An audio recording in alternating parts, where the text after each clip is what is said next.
Hello and welcome back to Mzansi. The time is 18 minutes past 1. We are here and there's a story that is going on. So I had to make sure that we get all the resources that we needed. Yeah, so remember the story of Krejcir? Seems as if it's back now. At the right time, because we need to follow it backwards, though, because it's a long story, right? It was a long trial. It was very long. I think it started in 2012 and ended in 2016 or something like that. Right. Okay. But then we are back with that story, and it seems as if there are similarities that you might draw, maybe, if you were me. I'm not saying you should draw them, but I'm saying if you were me, you might draw with what we are currently facing when it comes to senzo meyiwa. Let's greet you. Press that like button. And if you are here, press that like button. And we are here also. So, Emil, I don't know which one to start with, but I think the best option is to start with the first one, the first source, where we are being, in that case, introduced to Gininda testifying. Gininda testifying? Yeah. Where at the Krejcir case? Yes, at the Krejcir case. Okay. So at the Krejcir case, he was the one who took the statement of Luphondo. Yes, the allegedly, confession. the so-called confession statement of Luphondo, which was dismissed in the trial within the Krejcir case. Yes. But there are a few things that are funny about that, you know. There are a few things that would actually make you think, okay, these are similarities. Maybe I've had this before. And this is a paper from News 24. Right. It was from the 4th of August, 2014. All right. Just around about the time when the incident of senzo was still hot. Yes. Was it? No.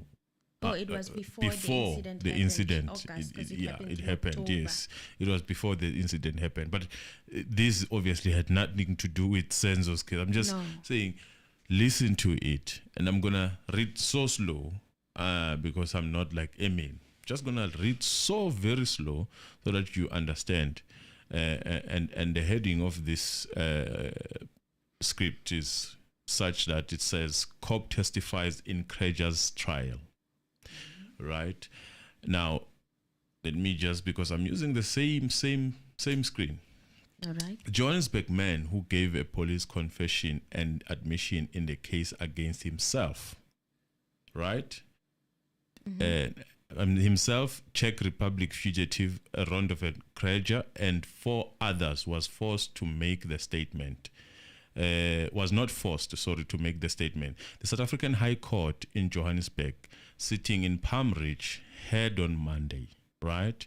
Bongani Nicholas, Captain Bongani at the time was Captain Bongani Nicholas Gininda, who took down the confession from Desire Luphondo in November last year, said he informed him of his right, ensured he wanted to make the confession and advise him of the consequences.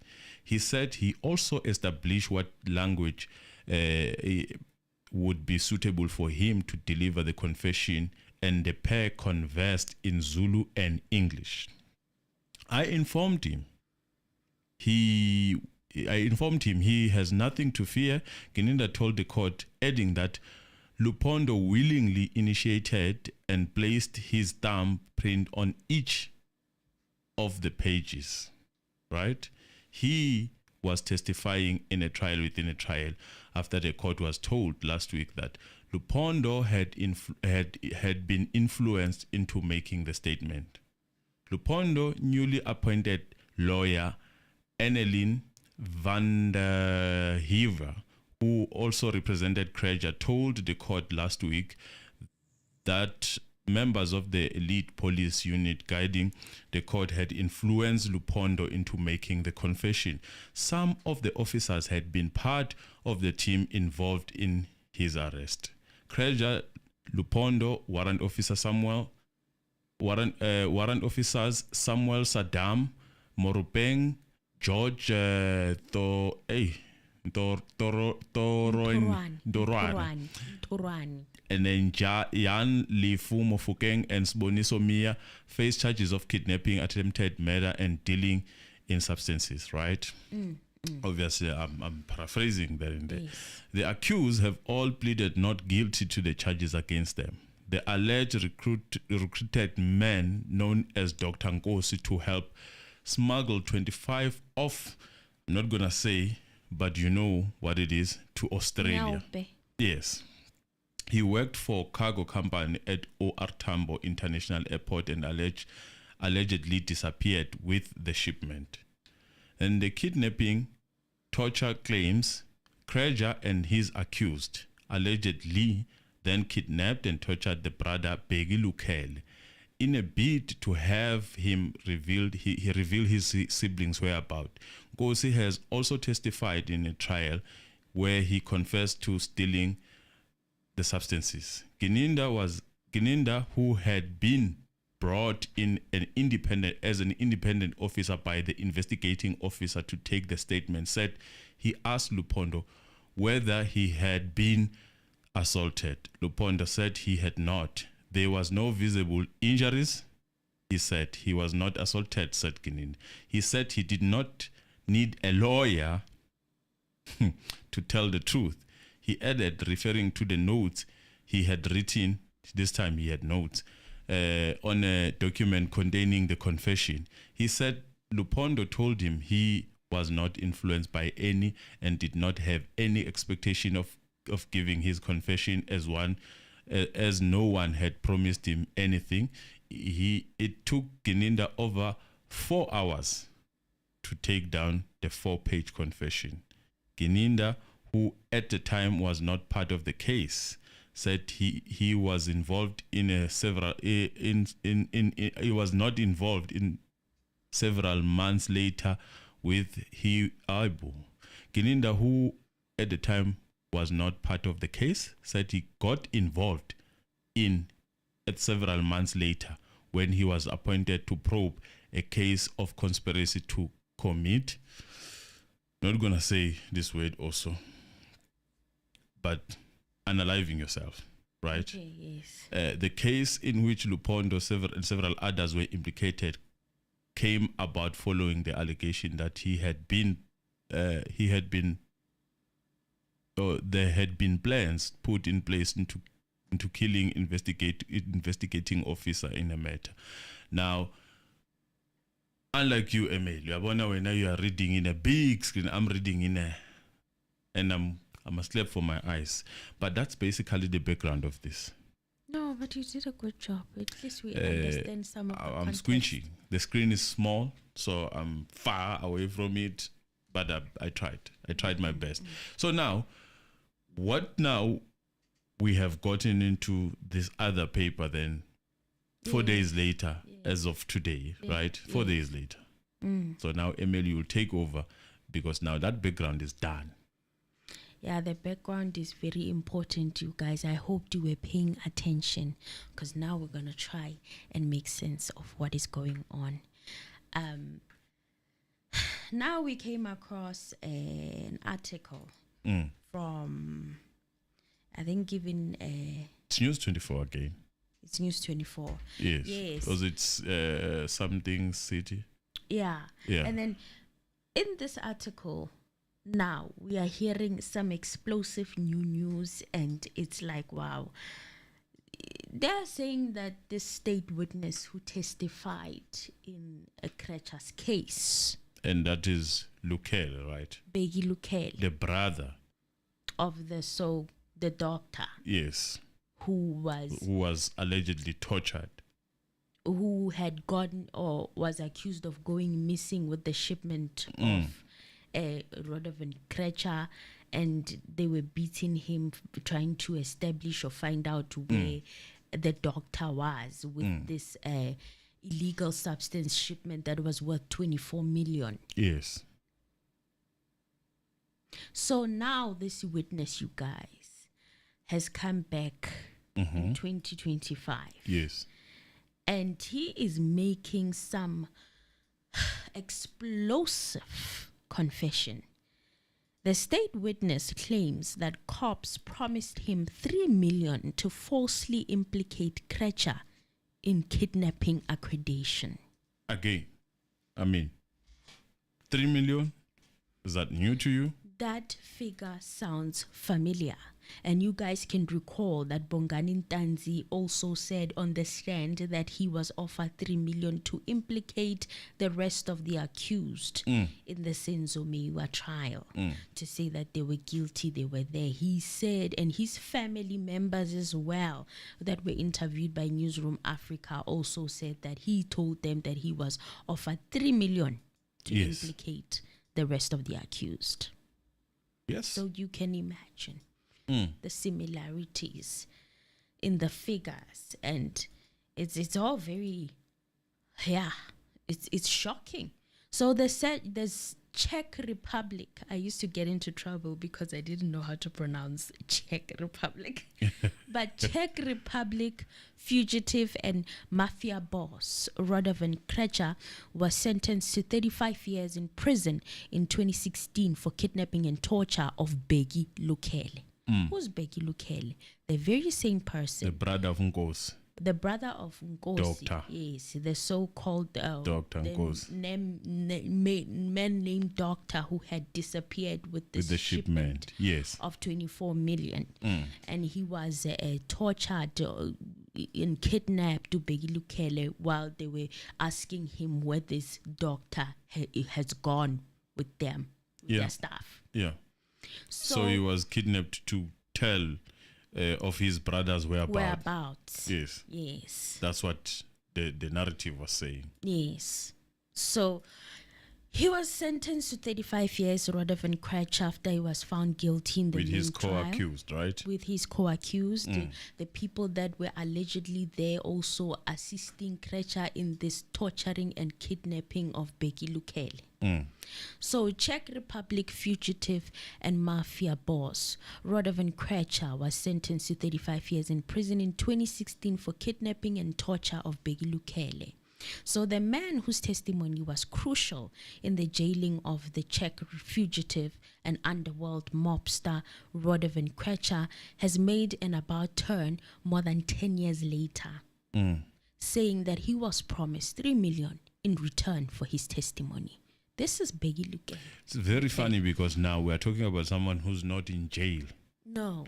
And one, there are people I heard also on the comment section of that source saying that this probably is the man himself, Radovan Krejcir, who probably paid his way out now by this guy turning on. But this guy is free outside, right? This guy is totally free outside. He's not with them. He just had to go and testify. And these people are gone for like 30-something years. 35 years. So he's got nothing to worry about for more than 20 years at least. Yeah, he has nothing really to worry about. These people are locked away. But here he is coming and saying, I need to clear my conscience. Because even the deal did not go through, right? Yes, he wasn't allegedly. 3 million. Well, let's continue. Let's hear what this is telling us. The state witness Bheki Lukele has deposed to an explosive affidavit in which he claims that the police coerced him to lie about his kidnapping ordeal in exchange for the millions that they failed to pay him. Lukele deposed to the affidavit on the 31st of January in Benoni Magistrates Court. In his statement, which News 24 has seen, he claimed that he lied about implicating Krejcir and his 5 co-accused when he stated that the people who kidnapped and tortured him hid their faces, and he was thus unable to properly identify them. So in court, when he was testifying, you guys, he was saying that the people that were torturing him had their faces hidden, and that is why he was unable to properly identify them. This was him as a witness 10 years ago. So he claims that police coached him by showing him images and videos of Krejcir and one of his 5 co-accused, George Jeff Ntorwani. Lukele, who was kidnapped from his Katlehong home on the 25th of June 2013, had implicated Krejcir and his 5 co-accused, Desai Luphondo, Warrant Officer Samuel Mudise Maruping and Ntorwani, as well as Dian Lifu Mufukeng and Sboniso Mia. And the correct word there is allegedly kidnapped, because now he's turning. So you cannot still say he was kidnapped. We are saying kidnapped because a court of law has declared. Remember, when a court of law has declared, it becomes that. Here's the court of law being turned around now. From the horse's mouth. Oh, and by the way, it's City Press. Yeah, City Press, yes. It's the paper that published the story. And yes, we also have to acknowledge Umam Patricia. She's the one who shared it on her Facebook timeline. For now, you are acknowledging her. I don't know. But this paper, we definitely had to go and buy it. Yes, we had to have a see. So I don't know at this point the acknowledgement, where is it? But this one is literally coming direct because we wanted the full story. Because in Mzansi Reality, we always told you guys that we work with what has been published. Yeah, we don't do exclusives. For affidavit, if it's gonna be here, yes, we can attribute it to Ma'am Patricia. Because that is the only person who has the full, I think. Yes, she's clued up into what the full affidavit. Yes. Yes, she's the one who's involved with this particular witness. She's getting all the exclusives and information and everything else. Well, his testimony led to the conviction, Bheki Lukele's testimony, to the conviction of crime boss in August 2015 for attempted murder, kidnapping, and dealing in illegal substances. Krejcir and Luphondo were sentenced to 25 years in prison. Yeah. It's actually 35, while the other 3 were sentenced to 15.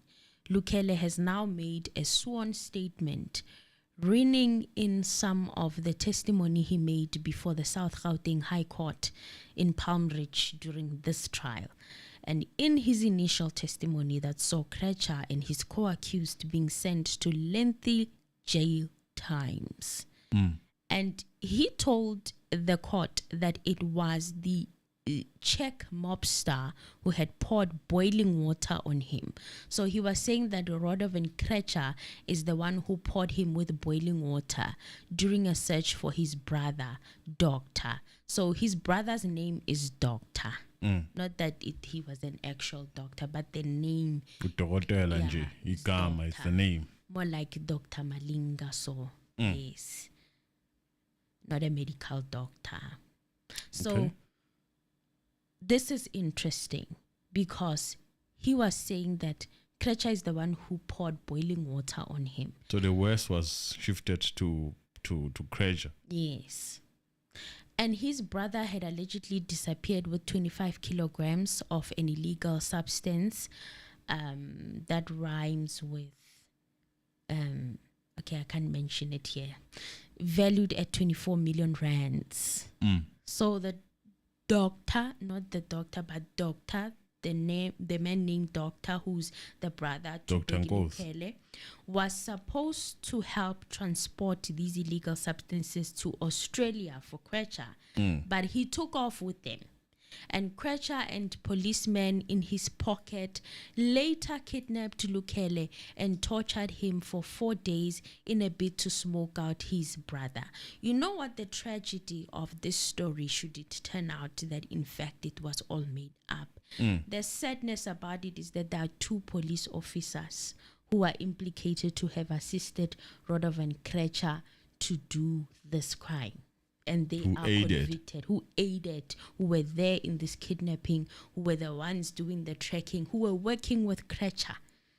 And they are in jail right now. They are arrested. Again, you find similarities, right? There's always a villain police or villain policy that you'd have in these cases such as this one. So they are literally sitting in jail right now. And Bheki Lukhele Is now changing his tune. During proceedings in the 2015 trial, Lukhele's identity was not revealed in court because he was under police protection. Doesn't this sound familiar? Very familiar. He pointed out the Czech fugitive to prosecutor Louis Mashiani as the man who had tortured him. He pointed out, doesn't that sound familiar? Sounds familiar. Lukhele pointed out the crime boss in court. It is the gentleman over there wearing a white suit. Doesn't that sound familiar? It does. At the time, Lukhele described how he was taken from his home, forced into a car, blindfolded, and driven to one of Krejcir's business properties. He told the court how he was taken into a room and made to sit on the floor facing a wall while the men took turns kicking him in the stomach. At the time... Doesn't that sound similar? Does sound rather similar. Isn't that like Ntogozisi type of testimony? It is Ntogozisi type of testimony of being kicked in the stomach, taken to... Blindfolded. At the time, he said one of the men told him this was because his brother had robbed them and they were looking for doctor and their money. In his affidavit, Lukhele said his change of mind came about after he received a call from Johannesburg prison to attend a victim offender dialogue session. So for those who may not know, a victim offender dialogue session is when someone who was a victim of a crime, after years of the perpetrators having done the crime, yes, and a rehabilitation of the perpetrators in the correctional facility, and now want to apply for parole, and now they have to give the victim some type of closure. And apologize to them and tell them the missing details if they need them or to hear them of what was happening when they committed the offense and the crime against the victim.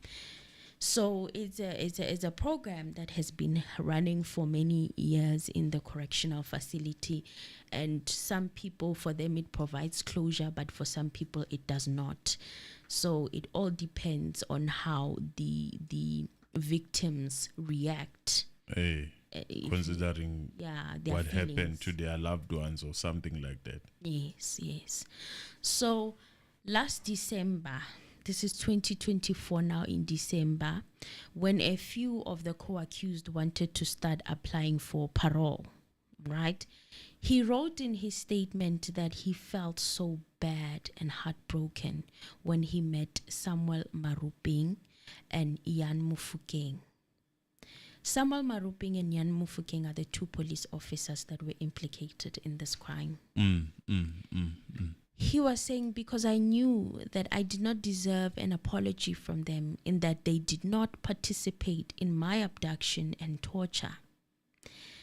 Bheki Lukhele is saying, I'm living my life with a guilty conscience. And I make this statement to clear my conscience. Imagine from being the truth. From being warrant officer Samuel Saddam Moropeng and then George, and then all of a sudden you are a criminal apologizing for what you probably or most probably did not do. And you are now being painted as a criminal, corrupt cop. And worse, you are now detained, right? I can only imagine that it's not easy once the other. It will be interesting to hear their stories when they are out. When they find they out, are definitely probably gonna come out if this thing stands, and they're probably gonna get rich. It can't be easy serving a term as a former police officer, because there are many people that you have put there. Yes. You don't want to see yourself there. So it cannot be easy. And probably one might even be attempted that maybe they were just investigating, like Boma, Kubo, and Butelez. And they decided to go left we will wait with their investigation. And then all of a sudden, Team 1, Kamuka. Yeah, you are backing where you shouldn't back. Well, Bheki Lukele said that I'm living my life with a guilty conscience and make the statement to clear my conscience by revealing the truth. That is all I wish to divulge. I'm willing and ready to elaborate on any of the above averments should a need arise. He said that he was revealing these new details of his own free will and without any being unduly influenced to make the latest affidavit. Lukele now implicates investigating officer Freddy Ramohala, saying the cop promised him money in return for his implication of Krejcir and his co-accused. He alleged in his statement that Ramohala showed him pictures of Krejcir and his co-accused several times on the phone and television until he was able to identify them. He wrote, I also testified as agreed with Captain Ramohala by implicating the black man as the one who had abducted me and the white man who had tortured me by pouring hot water on me. I performed and fulfilled my part of the deal as I testified in accordance with the agreement. I am at pains to disclose that Captain Ramohala did not honor the deal, and I was not paid the 3 million promised when I implicated people I did not even know and who did not even abduct me. Meaning the kidnapping never happened according to Bheki Lukele. Yes. He added that when he demanded the money, Ramohala sent him from pillar to post. He said, I realized that no payment would be made and began struggling to vacate the safe house. What does he mean he was struggling to vacate the safe house? Because maybe he was promised money and then was promised a safe life. So he was told maybe that when he's moved from safe house, the money will already be there. Everything will be fine. And then you go choose your place, your own security and all that. I guess that's me thinking. But then that was not done. So then he had a struggle to vacate the safe house because he was waiting for the money. I guess, yes. He said, I finally managed to leave the safe house and return to my family after 9 months. He said after agreeing to implicate Krejcir and his co-accused, Lukele was placed in a witness protection program because he was told his life was in danger. Yes. We also have a witness in the senzo meyiwa trial who's a crucial witness who we would say the state's case is standing on. Right? Yes. Although it's shaky ground. But they are also said to be in witness protection program. There were descriptions coming from the journalist when he made his court appearance and he was testifying. They were saying he was fully guarded by the police. Those were the descriptions that we were receiving from the people or the reporters that were reporting from the court. Yes. Now, Bheki Lukele said that he was very scared for life and he accepted this protection. He was scared for his life and he accepted this witness protection. You can imagine. I mean, this probably was one of the scariest cases that I've seen. Yes, Radovan Krejcir has a huge a reputation behind him as well. As we are told, as the streets are saying. Yes. He said, I was very scared for my life and I accepted this protection. Ramohala repeatedly reminded me that when I testified in court, I must implicate the black man as a person who showed me an appointment card when I was abducted, and the white man as a person who tortured me by pouring hot water on me. So appointment card in a form of a police. Yes. So we are police and all that. And then you go out in that. And Trusting then outside, outside you realize that you've been kidnapped. Guys, do you realize that this story could have been made up, all of it? And people are sitting in jail right now. If that is the case, then I'm a move. Movies have been playing all along. Just that they were not in the media, baby. Because this one also, if it is a movie, it sounds like a good one. A damn good one. Lukele explained in his statement that he was given accommodation in a safe house in Gqeberha, Eastern Cape, and was always under police guard with his movements restrained. He said he was not allowed to communicate with his wife and child. A police source familiar with the details said that this is baseless and a lie. There were other witnesses who came to testify and confirmed that the suspects who were standing trial were the correct people involved in that offense. Further to this, that might be true. But here we are learning that Bheki Lukele is actually the reason why a guilty verdict was given. Yes. His evidence was that crucial. The other witnesses...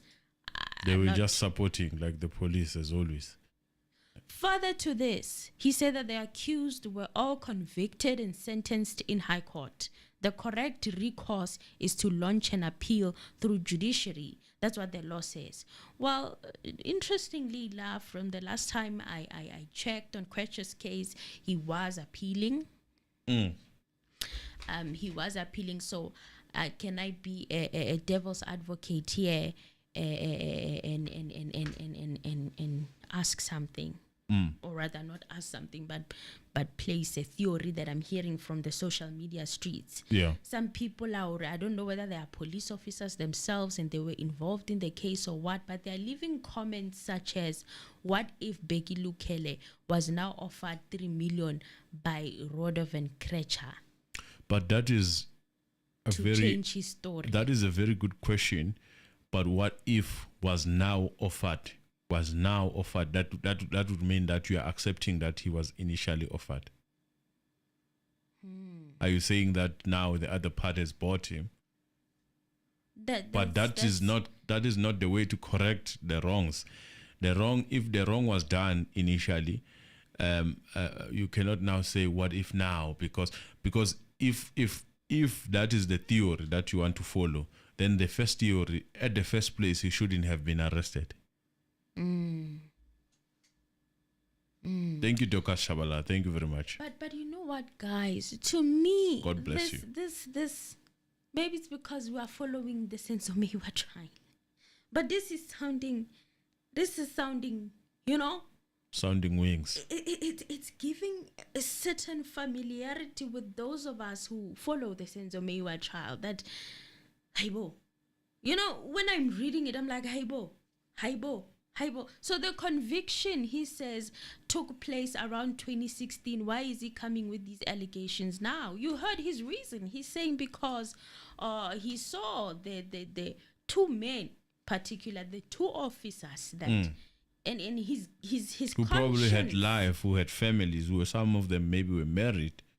I know it's hard to believe for certain people to believe that some people have a conscience, but some people have a conscience. Even if they don't have it initially, but eventually it comes. It comes somewhere, somehow. Let's look at an example of Pablo, for example, the Zenzui guy who's been exposing. You can tell that his conscience is visited him. Whether it was because of there was an extortion that was happening that did not succeed. But no, he is also not saying a saint in his voices. He's saying, I will, if need be, save my part. So a conscience does visit a person, Right. Let's press that like a button, guys. Please, let's support the channel through like button. The Morning Gang, yes, comes and it does wonders, but we are also night riders. We do what we need to do. Yes, Let for us the do sake that of the channel. for the sake of this Plus, channel. you guys are not watching Zenzui drama. The Zenzui drama, you don't care for it. So this one, we are going to remind you to like the video, okay? Because we know that you like this type of content and you are here for that. So please press that like button. It will help us a lot. It will help the channel a lot. Don't forget to hit the like button, okay? I'm gonna ask, okay? I know I don't usually ask, but this time around I'm asking you guys, press the like button. It'll be highly appreciated. So the source said that Lukele further testified in court and was cross-examined in an open court where he stood his ground, but now he wants to change his story. Now this is the current police officer who's saying that. What is his name? The police was no name. So adamant that a person cannot change, even if they tell you that they were coerced and they had to abide because they were told by the police. But he stood his ground. The same way some witnesses in the Senzo meyiwa trial are standing their ground. They are putting their heads on chopping blocks. They are standing their ground. But Nai Ulikele was doing that. The source said it's all Krejcir's schemes of trying to avoid justice. So a police spokesperson, Athlenda Mate, said Lukele's evidence was corroborated by other witnesses who testified in court and were part of the people who kidnapped him and tortured him. But he's telling you now that that never happened. If there was a kidnapping and a torturing that happened, he says he was not the victim. That's what he's saying. So she also added that the South African Police Service does not pay witness fees. Who said it was South African police? You know, their answering are always a bit dumber. Like it's like they don't see or hear what is currently being said. Who talked about the SAPS? Nobody talked about the SAPS. Because this was specifically to investigator. And that's how Gininda also has been answering in a sort of form of the South African. We don't have that budget and all that. We people are not talking about the SAPS. They are talking about the person, individual. Instead of you, baby, condemning such if it exists and say we condemn such, we do not allow such. You're talking about the police, SAPS not paying their what we call witnesses. Now, Brigadier Athlenda Mate is saying that this court case was finalized and all evidence presented in court, all records of the trial and the victim statements are in the public domain and can be accessed by City Press. That's not what is the issue here. I feel like this issue is not being addressed. That's not what is the issue here. The issue is a witness who testified, like you are saying they testified, coming back and telling you that I lied. And you're ignoring made that. To lie. You are defending by the person who's saying in the I SAPS. lied. Yes, you are defending that person. You defend me as your witness. I come back and say I lied, and you are defending me. What is happening in the SAPS, Batumba Mudimu? Can somebody please explain to me? Because sometimes I feel like what is going on? This is not rocket science. Why? What is going on? And on top of it now, at the mentioning of Ramohala, Mr. Anonymous, would you like to tell our family who's Ramohala? Oh, Ramohala is part of the team, the cold case unit. He's now retired. He's allegedly retired now, according to what we're told in court, right? Brigadier Gininda's testimony. Yeah, but he's part of the team. He was part of the team. He was part of the team. Uramohala, the very same one who Bheki Lukele is saying that they offered them 3 million. And they were the ones. You can imagine if that was true, and then they say the other theory of senzo was true. In a sense, you wash my back, or you scratch my back, I scratch your back. That's what this would look like if it was true.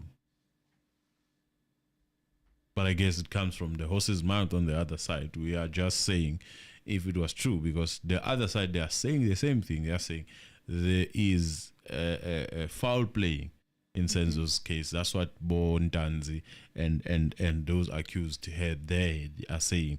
And then on the other side, the witness now comes and say this is the case. There are a lot of things that were fishy about some of the witnesses. We have called them into question in Senzo's case. The writings and all that. We did not know any of this. We did not go through this case that much. We just, but now that we go back because of this paper coming back and say, okay, let's look at this. Let us hear what are the similarities. If they are there, let us draw them.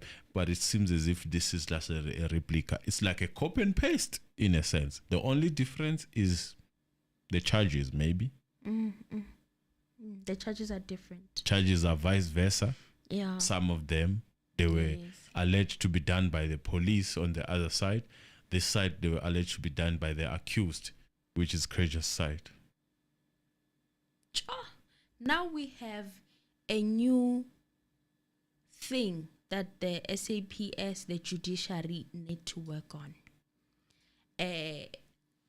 How are they going to deal with witnesses that commit perjury? I think that's going to be the problem, Emil. And I have a problem with the South African way of dealing with such issues. And why I'm saying that, take for example the issue of Pablo. We, instead of listening and completely getting everything that Pablo is coming with, we are rushing to get Pablo and maybe charge Pablo. Again, this person is confessing, yes. This person is a whistleblower. I might have also been forced in doing this. The focus is going to be rather, then let's arrest you because you lied on this. And that's a narrative. You don't have a case without that whistleblower. Everything goes away. That's my problem. The problem is that we focus on the end side. We don't focus on the whole problem. So the problem here is that he is saying, I lied because I was told to lie. I was coached to lie. I was coached to lie. I was given details. And I was afraid for my life. I was afraid as well for my life. I was offered money, 3 million rand. That did not materialize. Your colleagues are in the prison. Baya Bala.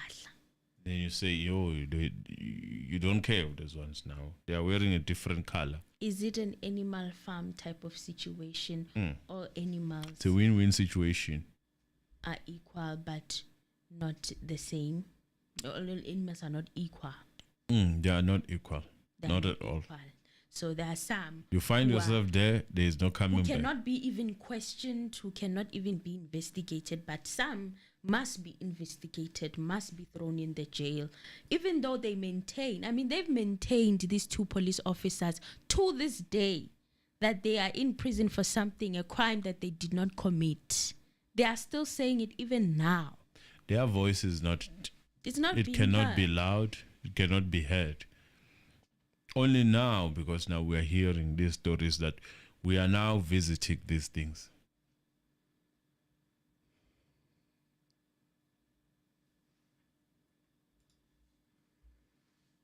I am lost for words. It is. I'm shocked. I Very wasn't shocking. expecting something like this to be revealed, you guys. I'm honestly, personally shocked right now. I don't know what to say. Basically, it's all shocking. I still have to process everything. Yeah. Mr. Anonymous, what do you have to say? I've got nothing. Only to say that, yes, the phone today is allowed. Yeah, today we can open the lines, you guys. You can call in. I know people are saying, hey, Mr. Anonymous, you are a coward. Hey, but it's not about being a coward per se. It's about protecting the channel itself. Yeah. Some of the things that you guys say. Yes, we warn you about those things, but hey, some of the things you guys say. And also another interesting thing is that Gininda was called to testify at court during the trial when answering questions. Gininda indicated that he was never involved in this case and that he never met the team that was investigating the case before. So in Krejcir's case, it seems like Brigadier Gininda, or at the time, what was he, captain? He was a captain. Captain Gininda was called in to take a confession of Luphondo. The same procedure that he was dealing with the guy from where is it, from Soweto? Yes. What's the name of that police station? There's Mboto, and then the judge. Yes. And who else?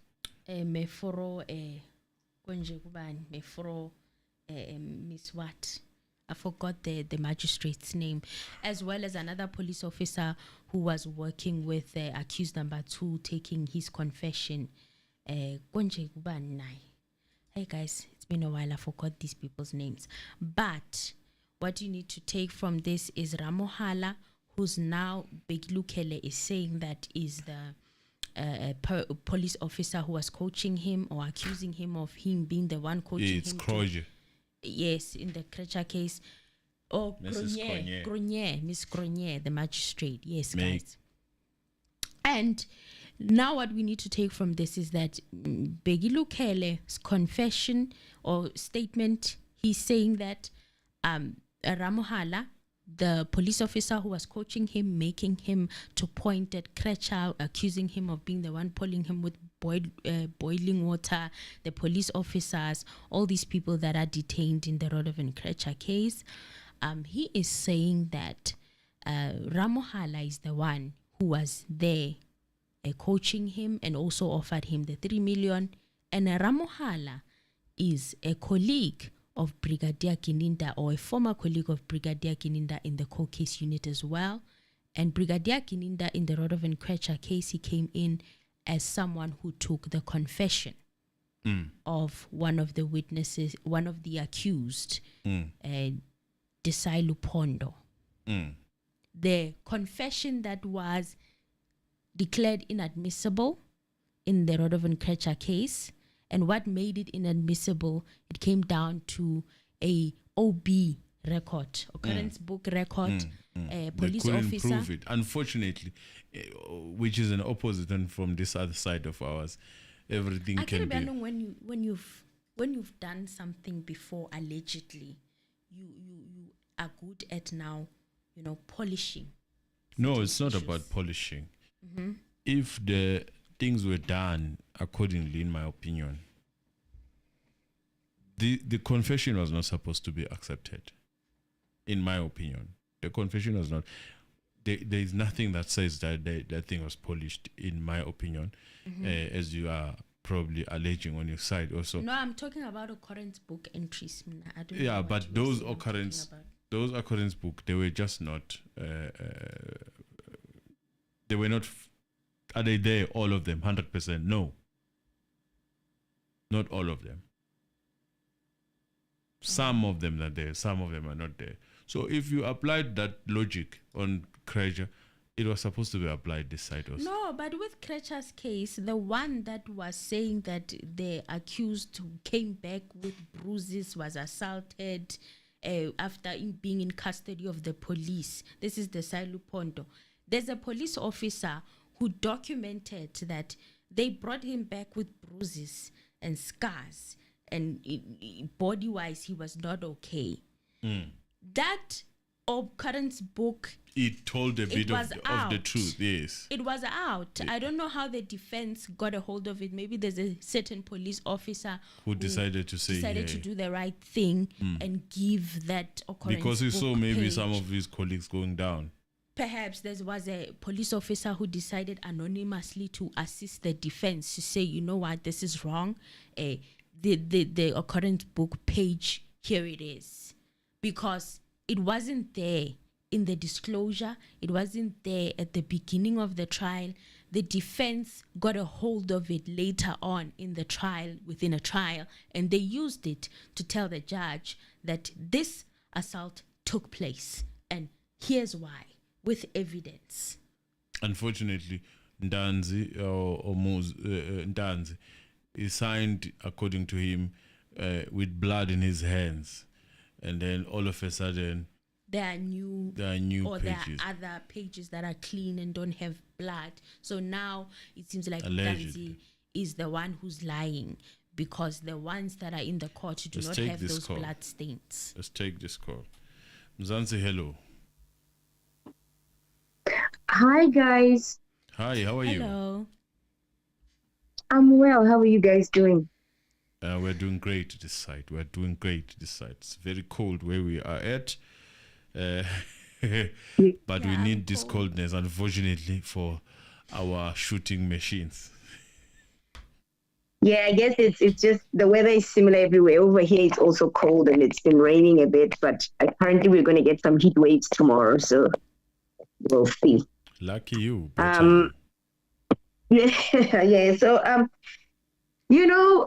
just want to, extend my gratitude to you guys for just for your dedication and just coming every day and just keeping us engaged whilst we wait for the other trial to resume. You guys are doing a great job. Thank you. I don't really know much about the Krejcir case, but just from listening to you guys and the snippets of what I've seen just by doing my own little research and going on YouTube and watching videos and stuff, it sounds like the modus operandi is the same. What happened in this case and what happened in the other case. But, kudos to the police officer who actually, noted down some things in the occurrence book, because if that man didn't write or that woman didn't write anything in that occurrence book, most probably they wouldn't have been able to prove that some beatings happened, because in this case that we are following currently, we do know that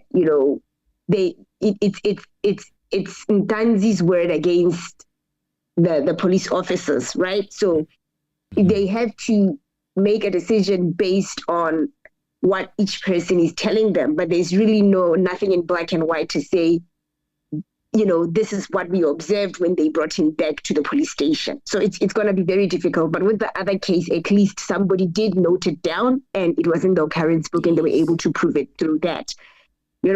I guess it's just quite frustrating that,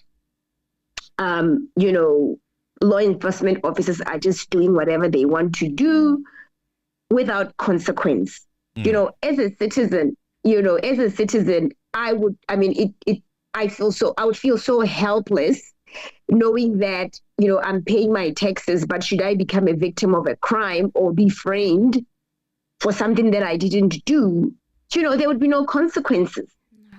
I can just imagine, because you have to be a victim of crime or be framed for something to understand the severity of this thing.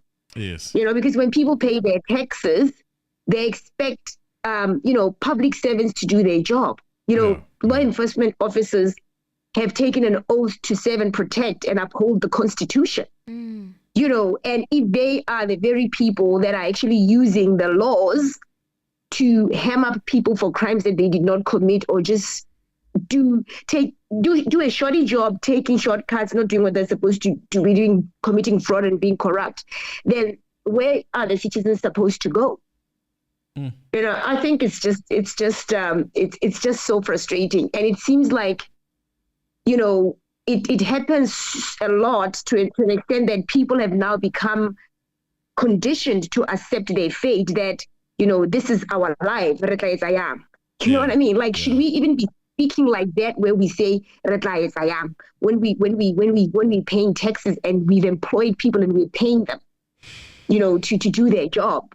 It's and I don't even know what the solution would be, because the people who are doing their job get persecuted, or they have stories created to bring them down. So, because not everybody is bad in law enforcement. There are good officers who have a passion for the job, who just want to do the right thing. But, they are fighting against a monster. It's like, it's like they want to do their job, but at the same time they're up against other people who are corrupt and not doing the right thing. And how many people, but I do not want to believe that there are more corrupt people than good people. So where are all the good people? Because I've had people say, evil prevails when good men do nothing. Yes. So where are all the good men who are good men and women in the police service? Doing nothing. Because I believe there's more of them than the bad ones. And the fact that it is just known and it's publicly known, because SAPS has a very bad reputation, and we cannot, pretend that we don't know that. SAPS has a very bad reputation, but it's like, okay, it's just what it is, but nothing has been done about it. So what are we going to do to clean up our police service and restore, confidence in the public? Where people become victims of crime and they're just like, what's the point? I'm just going there just to get a police report just for my insurance to pay me. But you're not really going to the police station to get a statement to bring the perpetrators to book. You're just going there just to get this document so that you can just get your money from the insurance and then move on with your life. Is that how life is supposed to be? Unfortunately, it has reached that point. It's very sad, but I just hope that one day somebody is just gonna stand up and be like, enough is enough, because it's bad. We can't just sit back and just accept that this is how things are done. Until when? Yeah. But anyway, it's so you feel so helpless. Yes. You feel so helpless to a point where, I'm even like afraid to come home and be like, okay, if I come home and then I get stopped at a roadblock or something like that, and and then I get hemmed up for something that I don't know what's going to happen to me. Do you know what I mean? Like, and the thing is, I think I would just encourage people to learn their rights and know what their rights are. Do you know what I mean? Like, people need, and thanks to your channel, because you are educating us about our rights, what needs to be happening, what shouldn't be happening. Like, how many of us know that, when a cop stops you, they're supposed to identify themselves and tell you why they're stopping you. And if they want to search you, they need to have probable cause to do that. Do you know what I mean? Like, how many of us know that? How many people know that when a cop stops you, they can't just search your vehicle, but they need to have probable cause to do that? Yes. And you do have a right to ask them, why are you searching my vehicle? Yes. No, you can't search my vehicle because you're violating this law and that law. How many of us know that? Because sometimes we don't know our rights, and we find that we put ourselves in circumstances where we are violated without even knowing that we are being violated and our rights are being violated. Where we then end up being dragged before the courts because we didn't know that we could say no. So just, I guess that we can just keep educating ourselves about what our rights are, and hope that we will not be violated. Hey, that one is also tough, because when you do know your rights, you get claps. There are some police officers who think, you think you're better. Bad liar. They use the system to punish you further. So the only time that you would be immune to such is honestly if you can afford a lawyer. From the moment, that's another thing. From the moment that's another thing, with the police, get lawyered up as fast as possible. But I also think that law enforcement, like when people put on their uniform and they're given a badge and a gun, they think they are above your average citizen. Do you know what I mean? Like, they think that they have authority over citizens. But what they don't understand is that if I'm free and I have not committed a crime, you don't have authority over me. Yeah. You only have authority over me when you put me in cuffs and you have probable cause to charge me with a crime, to believe that I've committed a crime. Yes. And you are able to articulate it, because you can just say I've committed a crime, but you need to be able to articulate it. You need to be able to articulate to me what crime I've committed. Until you put me in cuffs, you don't have authority over me, right? But they think that they have authority over people. That's what they think. Yes. And I think also we've been socialized to be afraid of them. Yes, definitely. Yeah. We've been socialized to be afraid of them. You know, you got to be fearful because they're going to put you in cuffs and they're going to throw you in jail. So we don't want to go to jail, so you just comply. You end up confessing. It's tough. It's a tough one. It's a tough one because also socioeconomic status matters as well, isn't it? How much money you've got also, money, they say money talks, bullshit walks. Yes.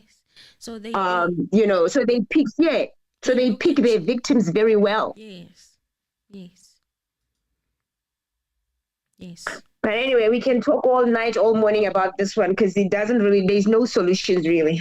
There's no solutions. I think we can just keep talking about it, and I think maybe just talking about it brings a bit of healing and comfort, but it doesn't really change anything. We can talk, but at least talking helps to a certain extent. But I think it'll take our government changing things and just cracking the whip and making sure that people do what they do and putting consequences in place and just making examples out of people who actually break the law when they're supposed to be upholding the law and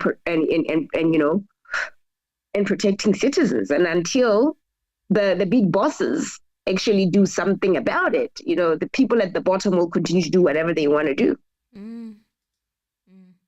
But anyway, guys, I love you guys so much. You take care, and I'll be in touch, and you guys are doing a great job. Thank you so much. Thank you. Cheers. Bye. So do we have anyone else who's calling? No, not yet. So the other thing is, okay, if there is what did you call those that proof that was there that this guy was beaten? OB occurrence book. And then Gininda goes to court and says the guy was fine. Now, just a question: if you happen to be found in that position, let's say, okay, the court then just let it slide.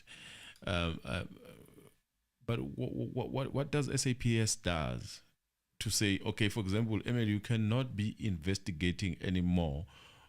We are rendering you to just an administrator as a police because there are things like such as this one. You went to court and you did 1, 2, 3. What is there any accountability that like, okay, you said you did not see any bruise, so that means you are not the right person to do this job of investigating because you are probably most likely gonna do it again if you did it on purpose. Or negligent if you didn't care or notice at all. So that means you're not good at your job. You're not doing your job properly. So it will minimize this thing. Of course, people grow with that order. Maybe let's say I ask you for a favor. You grow with that. You leapfrog. You go to upper positions with that mentality, and then you are told to be in charge of the team. What do you think that person is going to do? As a commander, it probably is going to be on steroids. That is why I was saying that maybe they just got better at cleaning up, in my opinion, because you can imagine if you've done something before and nothing was said, there was no consequences, you are going to... Mzansi, hello. To be better next time. Hello, guys. Ninjani. Sikhona mfethu njani? Right now. Yes. This is Emelo right now. Ngiyaphila. Okay, right. Ithetha nokhole sehlika guys. Yona ngixola kudala. Yes, it's been a while. Dala sagcina khole sehlika. Ndagcina kudala ufona, otherwise then mamela.